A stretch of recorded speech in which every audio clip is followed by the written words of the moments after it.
Happy morning guys. இன்னைக்கு நம்ம பார்க்க போகிற வெஹிக்கிள் ஹோண்டா அமேஸ். அமேஸில் பார்த்தீங்கன்னா இன்னைக்கு நம்ம பீரியாடிக்கல் மெயின்டெனன்ஸ் தான் பண்ண போகிறோம். பீரியாடிக்கல் மெயின்டெனன்ஸ்னு வரும்போது வெஹிக்கிளை பார்த்தீங்கன்னா எண்ட் டு எண்ட் செக் பண்ணுவோம். ஃபஸ்ட்டு பார்த்தீங்கன்னா இன்ஜின் ஆயிலோட ட்ரெயின் நெட்டை ரிமூவ் பண்ணி இன்ஜின் ஆயிலை ட்ரெயின் பண்ண ஸ்டார்ட் பண்ணிக்கலாம். அதுக்கு முன்னாடியே பார்த்தீங்கன்னா வெஹிக்கிளை ட்ரைவ் பண்ணி பார்த்துட்டு சஸ்பென்ஷனில் இன்ஜினில் ஏதாவது நாய்ஸ் இருக்கான்றதை அனலைஸ் பண்ணிக்கணும். நம்ம அனலைஸ் பண்ணதில் இந்த வண்டியில் பார்த்தீங்கன்னா எந்த ஒரு கம்ப்ளைண்ட்டுமே இல்லை, வெஹிக்கிள் ஸ்மூத்தாக தான் இருக்குது. அதனால தான் பார்த்தீங்கன்னா ட்ரெயின் நெட்டை ரிமூவ் பண்ணி இன்ஜின் ஆயிலை ட்ரெயின் பண்ணுறதுக்கு ஸ்டார்ட் பண்ணியாச்சு. அது கூடவே பார்த்தீங்கன்னா ஆயில் ஃபில்டரையும் ரிமூவ் பண்ணி எடுத்துக்கலாம். நெக்ஸ்ட்டு பார்த்தீங்கன்னா பிரேக் தான் செக் பண்ணணும். பிரேக் பேடோட கண்டிஷன் உங்களுக்கு பார்க்கும் போதே தெரிஞ்சிருக்கும் எந்த அளவுக்கு இருக்குன்றது. அதுக்கப்புறம் பார்த்தீங்கன்னா ஏர் ஃபில்டரை செக் பண்ணிக்கலாம். ஏர் ஃபில்டர் கம்பல்சரி சேஞ்ச் பண்ண தான் போகிறோம். சரி வாங்க ஒன் பை ஒன்னாக ஃபிட் பண்ண ஆரம்பிச்சிடலாமா. ஃபஸ்ட்டு பார்த்தோன்னா ஏர் ஃபில்டரை தான் ஃபிட் பண்ண போகிறோம்.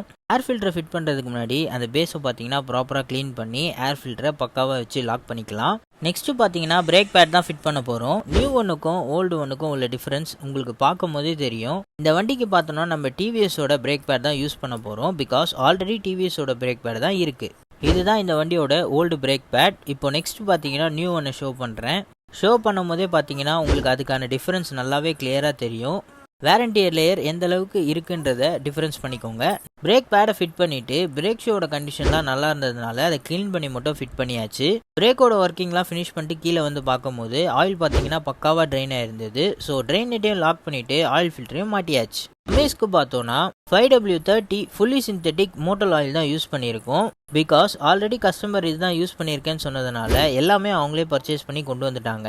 ஃபைனலாக பார்த்தீங்கன்னா ஓல்டு கூலண்ட்டை ட்ரெயின் பண்ணிவிட்டு நியூ கூலண்ட்டை தான் ஃபில் பண்ண போகிறோம். கூலண்ட்டை ஃபில் பண்ணிவிட்டு டிஸ்டில்டு வாட்டர் யூஸ் பண்ணால் பெஸ்ட்டு. வெஹிக்கிளில் பார்த்தீங்கன்னா எல்லா ஒர்க்குமே கம்ப்ளீட் பண்ணியாச்சு. இப்போ வெஹிக்கிளை ஸ்டார்ட் பண்ணி ஹைடில் 5 to 10 minutes ரன் பண்ணி பார்த்துட்டு வெஹிக்கிளை ஒரு டெஸ்ட் ட்ரைவ் பண்ணிவிட்டு அலைன்மெண்ட் அண்ட் வாட்டர் வாஷ் கஸ்டமரே பார்த்துக்கிறேன்னு சொன்னதுனால வெஹிக்கிளை பார்த்தீங்கன்னா கஸ்டமருக்கு சூப்பர் டூப்பராக ரெடி பண்ணி டெலிவரி பண்ணியாச்சு. பிரேக் பேட்லாம் சேஞ்ச் பண்ணதுனால மறக்காமல் கம்ப்ரெஸ் பண்ணிக்கணும். இந்த மாதிரி வெஹிக்கிள் ரிலேட்டட் வீடியோஸ் பார்க்குறதுக்கு மறக்காமல் நம்ம சேனலை சப்ஸ்கிரைப் பண்ணிக்கோங்க. அப்படியே ஒரு லைக்கை கொடுத்துட்டு மறக்காமல் ஷேர் பண்ணிவிடுங்க. தேங்க்யூ.